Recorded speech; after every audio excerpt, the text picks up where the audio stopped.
যারা সোয়াবিন খায় না তারাও খাবে এইভাবে যদি রান্না করা হয়। Welcome to my channel. আজকে বানাবো সোয়াবিনের রেসিপি। তো প্রথমেই এখানে আমি কড়াই একটা তেল দিয়ে ভালো করে গরম করে নিয়েছি। এবারে দিয়ে দিচ্ছি আগে থেকেই সোয়াবিনগুলোকে ভেজে নেব। প্রথমেই আমি সোয়াবিনগুলোকে এখানে সিদ্ধ করে নিয়েছিলাম। এবারে উল্টে পাল্টে সামান্য পরিমাণে লবণ দিয়ে ভেজে নিয়েছি। এবারে এগুলোকে আমি উঠিয়ে নেব। সোয়াবিনগুলোকে একটু ভালো করেই ভেজে নিতে হবে। এবারে ওই কড়ার মধ্যেই দিয়ে দিচ্ছি এখানে আরও কিছুটা পরিমাণ সরষের তেল। তেলটা ভালো করে গরম করে দিয়ে দিচ্ছি এখানে পেঁয়াজ কুচি। এবারে পেঁয়াজটাকে লাল লাল করে ভেজে নেব। পেঁয়াজটা ভালো করে নরম হয়ে গেলে এবারে আমি এর মধ্যে দিয়ে দেব কেটে রাখা আলু। পেঁয়াজটা হালকা করে ভেজে নিয়ে এখানে আমি আলুগুলো দিয়ে দিয়েছি। এবারে আলু আর পেঁয়াজ একসাথে ভেজে নেব কিছুক্ষণ ধরে। গ্যাসের ফ্লেমটা মিডিয়াম রেখে এখানে আমি আলু পেঁয়াজটা ভালো করে ভেজে নিয়ে দিয়ে দিচ্ছি এখানে রসুন গ্রেট করে রাখা। তো এখানে আমি গ্রেট করে রসুনটা ব্যবহার করেছি। আপনারা চাইলে এখানে থেতো করে কিংবা বেটেও দিতে পারেন। তো আমি এখানে আদার কিন্তু ব্যবহার করব না, শুধু আমি এখানে রসুনের ব্যবহার করব। তো শুধু আমি এখানে রসুন দিয়েছি।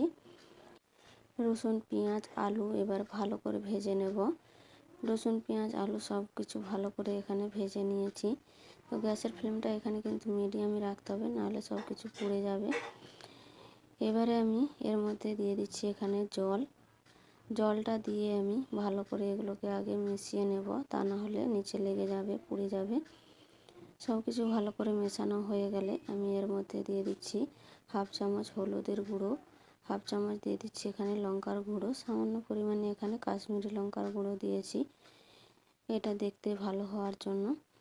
এবারে মশলাটা আমি ভালো করে কষিয়ে নেব। এখানে আমি কিন্তু ধনে গুঁড়ো জিরে গুঁড়ো কোনো কিছুই ব্যবহার করব না। আমি শুধুমাত্র লবণ আর হলুদ লঙ্কা এইগুলো নিয়ে ব্যবহার করব এখানে। এবারে সব কিছুকে ভালো করে এখানে কষিয়ে নেব। জলটা শুকিয়ে যাওয়া পর্যন্ত ভালো করে এখানে কষিয়ে নিতে হবে।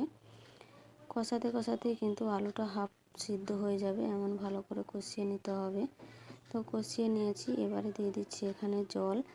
এখানে কিন্তু অল্প করে জলটা দিয়েছি যাতে আলুগুলো সিদ্ধ হয়ে যায় সেই অনুযায়ী।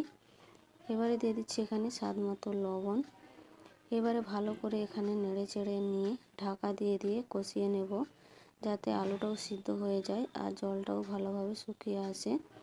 তো দেখতে পাচ্ছেন এখানে আমি আলুটা ভালোভাবে কষিয়ে নিয়েছি। আলুটা প্রায় সিদ্ধই হয়ে গেছে আর মশলাও কিন্তু কাঁচা গন্ধ ছেড়ে গেছে।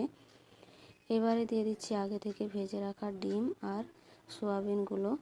এবারে আলুর সাথে ভালো করে একটু কষিয়ে নেব ডিম আর সোয়াবিন। ভালো করে কষানো হলে দিয়ে দিচ্ছি এখানে ঝোলের জন্য জল। ঝোলটা যেমন রাখবেন সেই অনুযায়ী কিন্তু এখানে জলটা দিয়ে দিতে হবে। তো আমি সামান্য পরিমাণে জল দিয়ে এটাকে ভালো করে ফুটিয়ে নিয়েছি। আলু সোয়াবিন সব কিছুই ভালোভাবে সিদ্ধ হয়ে গেছে। এবারে আমি গ্যাসের ফ্লেম এখানে বন্ধ করে দেব। এইভাবে অল্প মশলায় সিম্পলভাবে একবার রান্না করে দেখবেন, খেতে কিন্তু একেবারে অসাধারণ হয়। ভাত রুটি যে কোনোর সাথেই এই সবজিটা খেতে পারবেন। তো একবার অবশ্যই ট্রাই করে দেখতে পারেন। তো ভালো লাগলে একটা লাইক কমেন্ট করে দেবেন, শেয়ার করতে ভুলবেন না। নতুন বন্ধু হয়ে থাকলে চ্যানেলটাকে সাবস্ক্রাইব করে আমার পাশে থাকবেন।